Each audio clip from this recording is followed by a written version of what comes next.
বন্ধুরা, আজ তোমাদের একটা মিক্সড ভেজিটেবল করা শেখাবো। প্রথমে একটু তেল দিয়ে তার মধ্যে 5 ফোড়ন দিয়ে দিলাম আর ছোট্ট একটা তেজপাতা। এটা হয়ে যেতেই একটু টমেটো ছেড়ে দেবো, এখনো হয়নি, একটু ভালো করে হোক।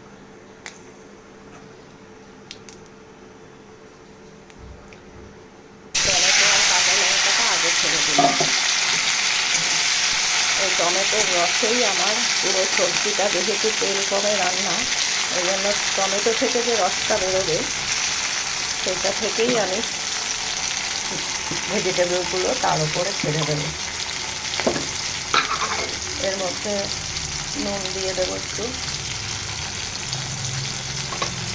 আর একটু হলুদ গুঁড়ো দিয়ে দেবো।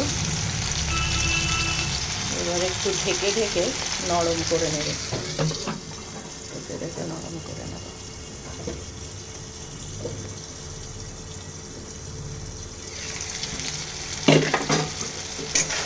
একটু নরম হয়ে যেতেই,